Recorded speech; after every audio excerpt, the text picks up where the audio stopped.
Yep, just going to do another philosophy. Probably going to end up as a rant, to be honest. But rants are fucking healthy, to be honest. I think rants, as long as they're not aimed at specific individuals or, well, fuck it, actually, sometimes they should be, but not in this case.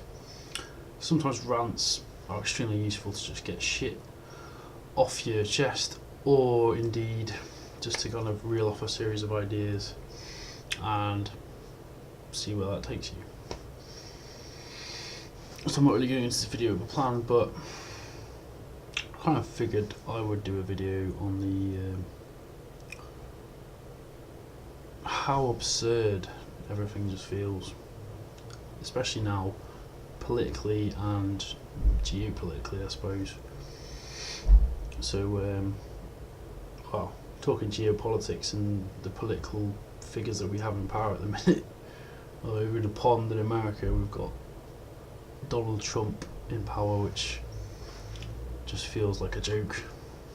It's actually real. People, if anything proves that the general intelligence level and the general ability to make informed decisions in Western democracies is just slipping in terms of like being able to make informed decisions, the election of Donald Trump in America is the ultimate proof of that in our contemporary age. I mean, the guy is impulsive. He's anti-women to the point of just pure vulgarity, where it's just literally the most misogynist ranting ever. And from a personal perspective, taking on board things from feminism has been a learning process for me. It's not something and I still slip occasionally. I'm not going to bullshit and say, oh, women are always fantastic and I always love every single thing every woman has ever done ever in the history of all time, because that's just bullshit. It's just overcompensation, all that shit. But at the same point in time, Donald Trump has a very misogynistic undertone to a lot of what he says and the way he communicates. And I think as men in general, we have to deal with kind of a misogyny inside ourselves. But part of developing a healthy masculinity, I suppose, is learning how to deal with that in a way that's not destructive to ourselves and the environment. But yeah, Trump definitely doesn't do that. Grab him by the pussy, obviously being just a sexually violent phrase to be using, and obviously it's used in private. And like, I'm going to try and approach this with some degree of honesty.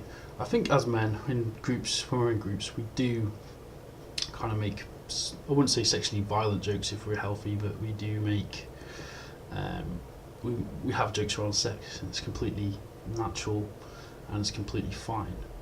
But the whole weird undercurrent with Donald Trump's joke is it's got a very deep undercurrent of sexual violence. Obviously, grab them. That's just how could it not be more?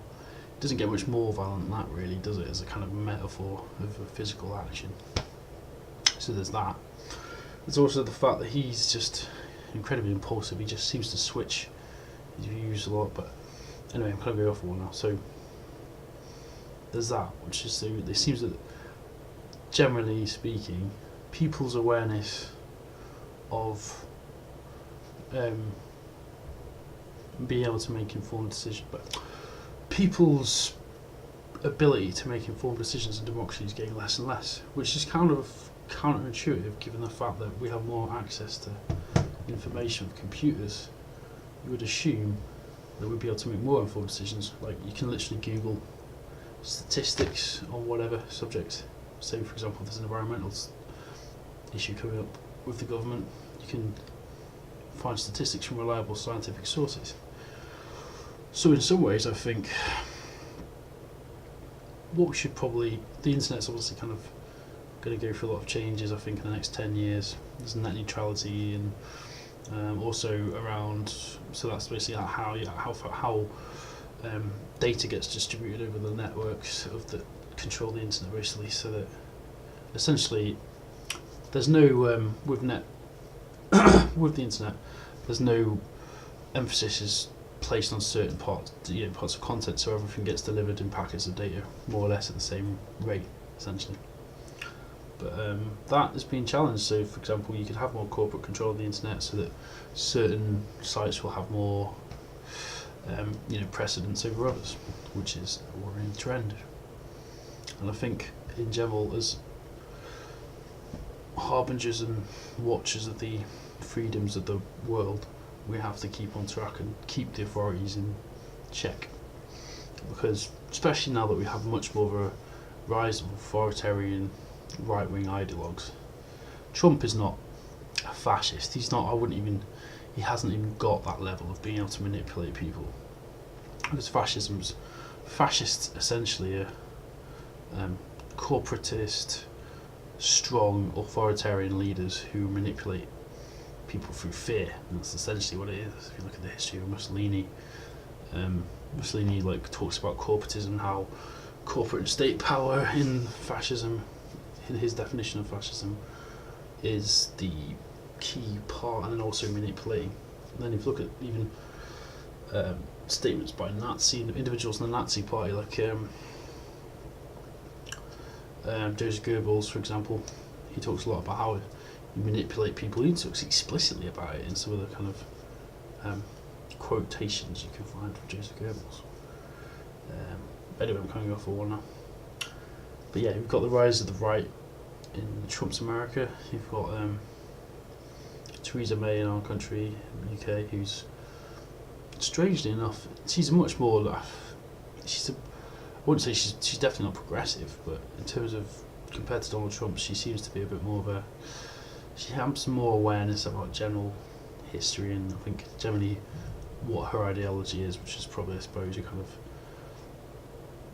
Thatcherite ideology of low market regulation and lowering state spending and lowering taxes and stuff like that, which obviously has a huge effect on communities. But also she's got very much a draconian. She wants to control technologies that she doesn't seem to really understand properly. Now, I don't know, maybe Theresa May does have a lot of technical information about how the internet works and how you can get around internet controls or blah blah blah blah blah, but I'm pretty sure she doesn't. And part of the thing is we need to really create informed democracy to run things more effectively. I mean, obviously you could take this even further into anarchist theory, where we just say instead of having a state at all, we have self-managed communities, I guess, with no centralisation. And it's quite funny when you actually think about how Tories, traditionally in the right, are supposed to be against the state and state power, and supposed to be kind of laissez-faire, capitalistic, kind of being the gatekeepers of the state for kind of capitalist landowners, if you want to take it back even further.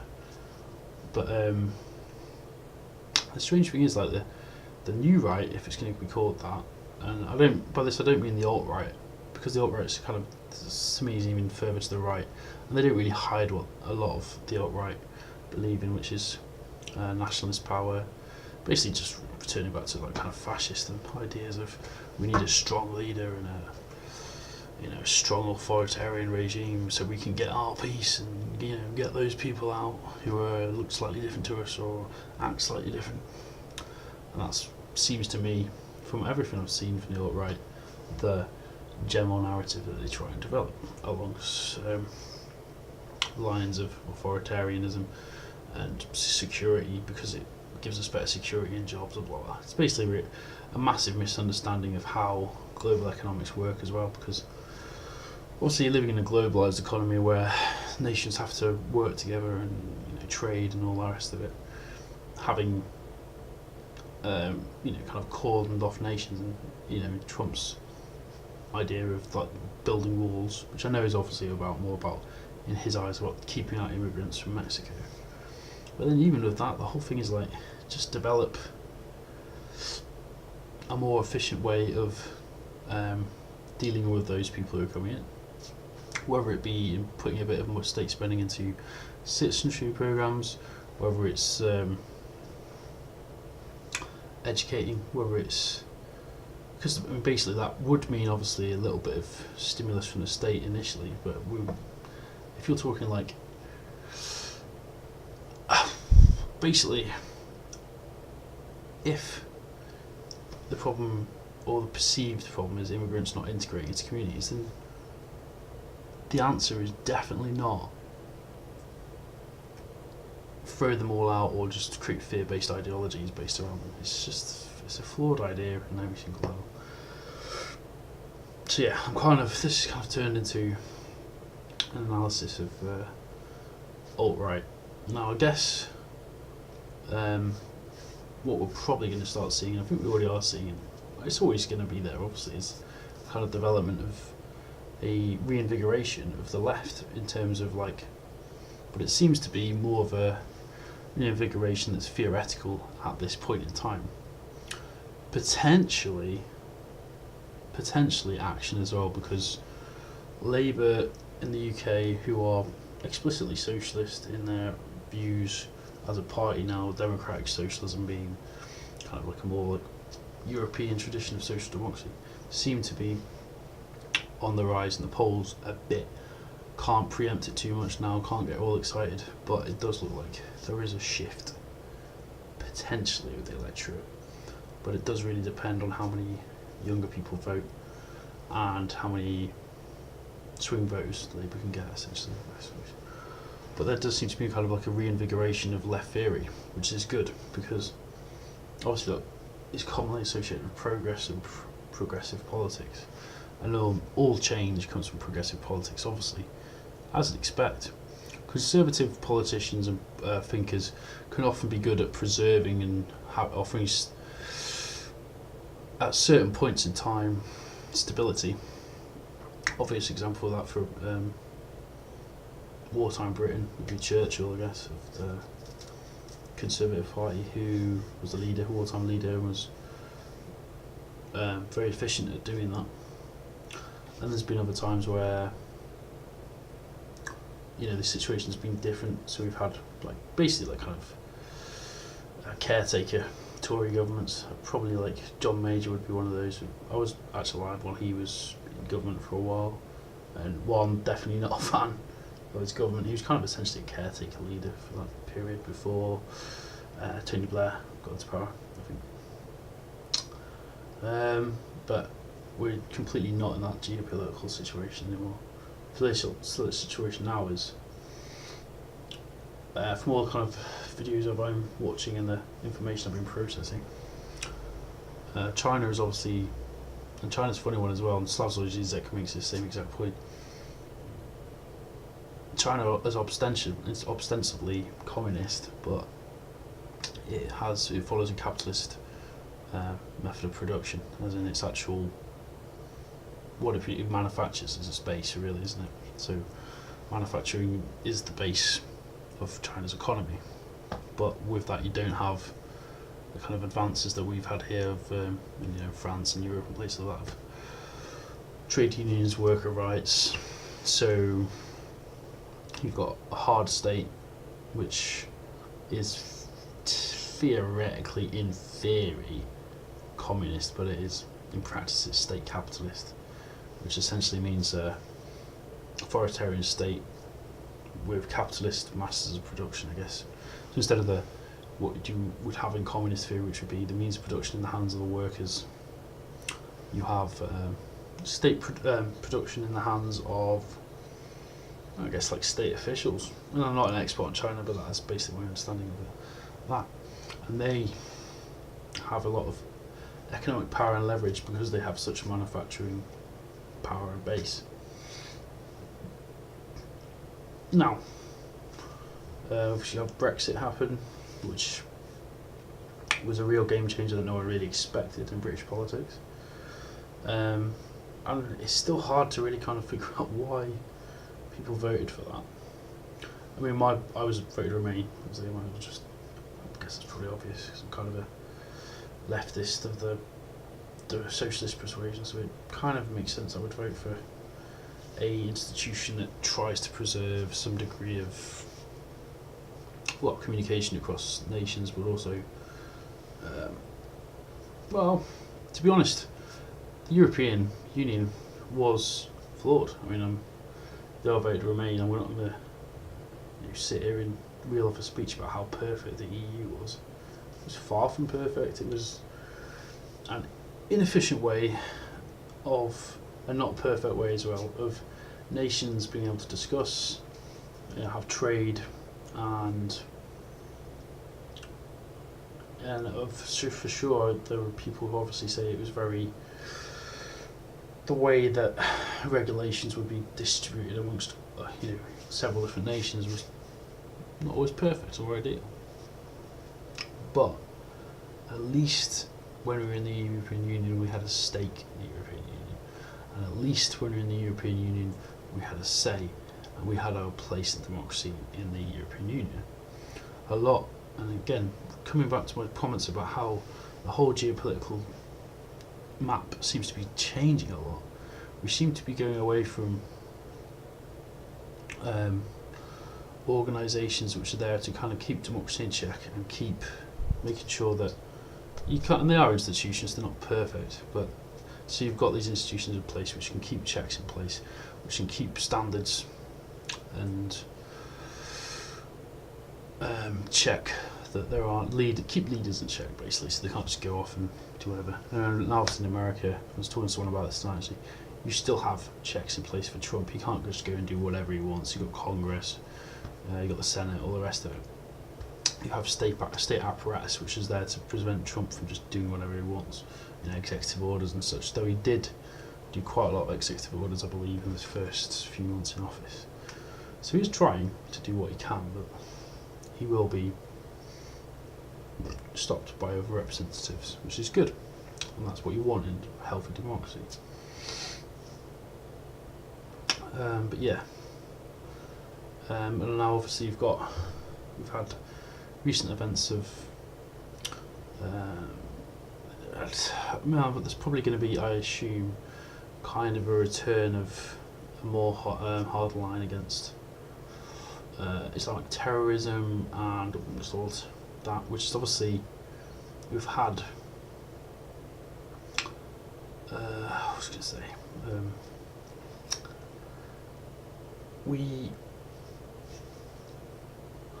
the thing I fear, I guess, is that I hope that we don't degenerate back into a very much us versus them when it comes to this whole culture wars thing that Bush started rolling with the Iraq and Afghanistan war. He talked very much, if you look at his language, about our people and get those killers and which the language, I guess, was his language because he was very much the kind of Christian, right, of almost like evangelical kind of almost language he used, and Reagan used a lot of it with the Soviet Union, the evil empire and such, where it becomes just an us versus them, standoffish, black and white conflict, and they're trying to kind of dictate the course of history. When if you actually, of course, look at the history of the world and how the West, in us and America and all Europe, has influenced the course of world history, then it is all just a mess, really. As to be expected, I suppose. I mean, obviously you've had the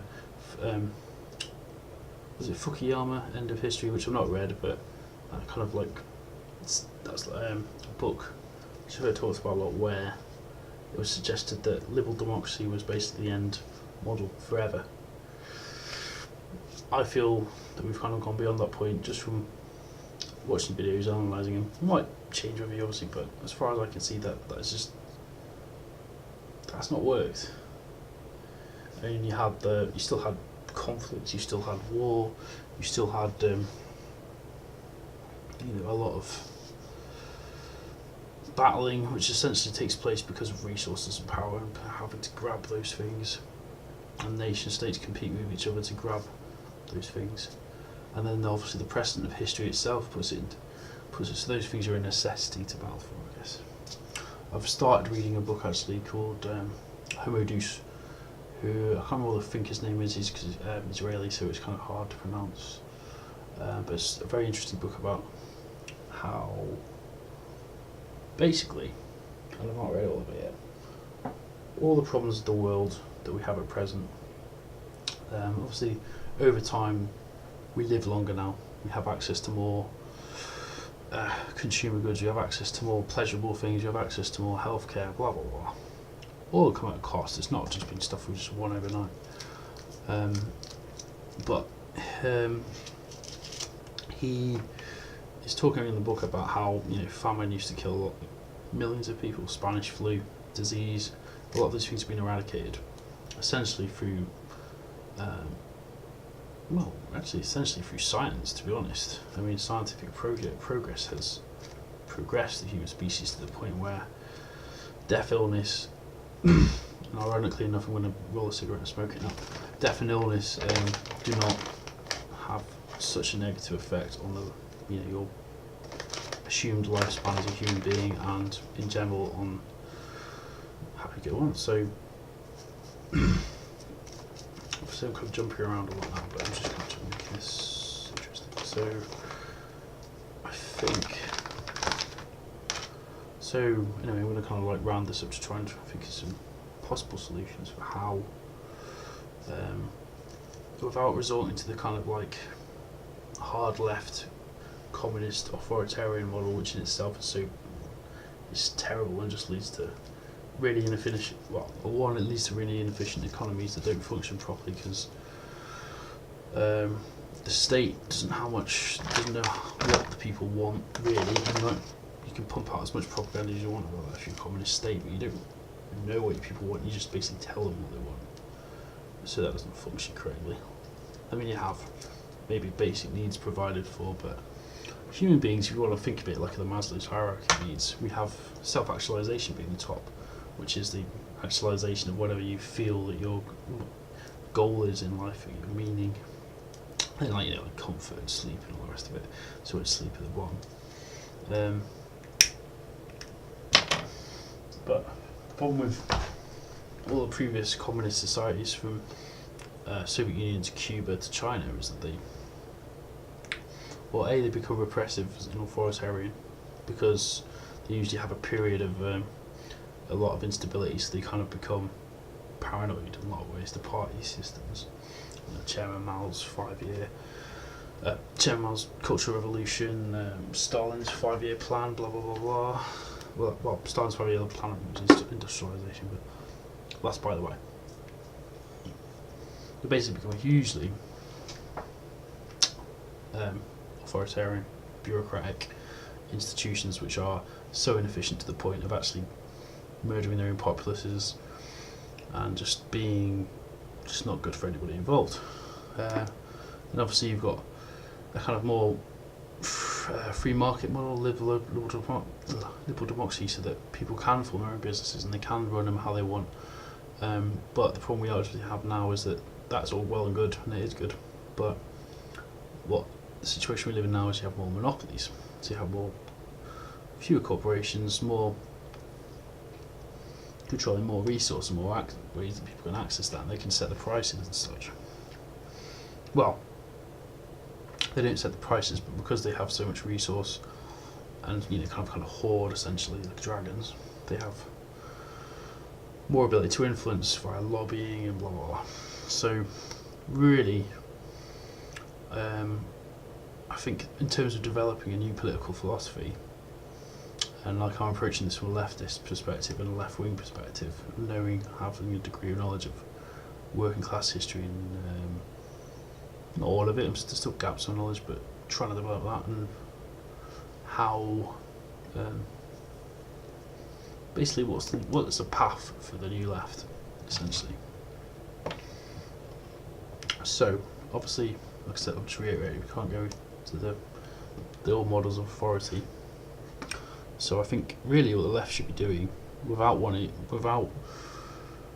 basically advocating for a new technocracy, is to look at ways that technology can really influence the way that we run new societies. I kind of have this idea, it's not really explored that much, so I might as well dig into it, of kind of developing like a new form of engineering and an engineering society essentially, because I think that would kind of, if we can find a way to use science and technology to develop a more kind of efficient feedback loop society, so that you've got people who are, which in this count by saying, talking about this, I am prefacing it by saying this, the potential for this to slip into technocracy is massive, but might as well talk about it. So you'd have an education, people who are educated to a high level in technical subjects and humanities and culture as well, because that's obviously important too. I think society shouldn't view these things as mutually exclusive, which it often does, sometimes in the academic field. So you should have a high emphasis on education, I feel. State stimulated, state stimulus for education. Education's got to be objective. I don't think it is a lot of the time, but I mean that's a hard one to develop, and that's a long discussion. You've got to try and develop a society population who are technically proficient, and then the society itself has to develop new infrastructures, and also green infrastructures. I think this is not radical stuff really in a lot of respects, but I think we need to be really investing in green technology, and also architecturally thinking about how we can shape our environments in the new world to, I mean, obviously we live in the spaces we have now. We can't just have a blank slate and knock everything down and start building again.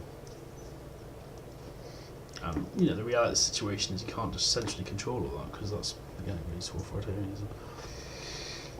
But I think the Situationists did a lot of interesting work on this, which I need to read still. See, my mate's been trying to get me to read it for ages. But we could certainly think about ways of creating new cities and, more innovative ways of doing that, I suppose. I know, I realise I'm kind of rambling on and on and on, but it's pure boredom for me, so I'm going to go to bed soon. Anyway, so yeah, essentially, I think any new left-wing alternative to the prevailing world that we have now has to include engineering technology as key, because those are really the things that will drive innovation and actually create more equal society. So let's just go to that, I guess. So you've got equalities. Now, equality can mean so many different things to different people, so I'm going to define my terms. I don't mean equality of outcome, I mean equality of opportunity. That's essentially what I'm talking about. Equality of outcome would be everybody gets paid the same. No, everybody gets. I forgot the right, actually. I might fuck that. I mean, it would put in a basic way, it would reverse perhaps that Marxist phrase, to each according to his ability, from each according to his needs, which is just, you're basically rewarded for the amount of labour you provide, and then if you do 4 and hard times, you're going to be provided for to the basic level that you need to be for time.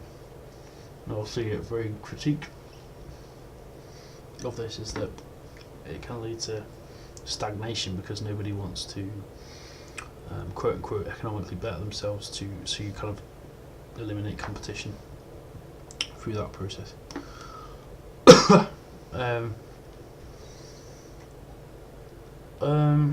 But that's a lot longer discussion to get into again, and I'm kind of rambling off a bit now, off topic. Where was I? Yeah, we need to develop a new left, and that first part of that is involving communication. First part of it is actually having good ideas. Paul Mason has written some really interesting stuff on post-capitalism, which I need to finish off. That's my hope. My copy's at home, but it's basically about developing a technologically based economy and society, and having that as centre here. Paul Mason is very much involved with Corbyn, on the Corbyn campaign, and also is just I think he's an advocate for Jeremy Corbyn's Labour. Which is, I think, is good, because I think Corbyn's Labour, if they do get in power, which I realise is looking, it's looking more helpful now, but it's certainly not a dead set thing. But get out and vote if you've not, if you can, get out and vote and just do it. And I think the situation we're in now in terms of the UK, if we actually do want to have some kind of change, and at the end of the day, if Corbyn gets into power and he doesn't deliver on every single manifesto promise 100%, that is just politics. That is what is going to happen. And I think sometimes in politics, not all the time, often it is the best thing to vote for an ideal, because I think certainly in the UK we need a change, and we're just overdue it. Certainly for my generation, who lived through the Blair years, and basically our formative years were under Blair's government. Actually not so much, kind of a mixture of Blair and then basically kind of like the left and the right's warpings of kind of Thatcherist ideology of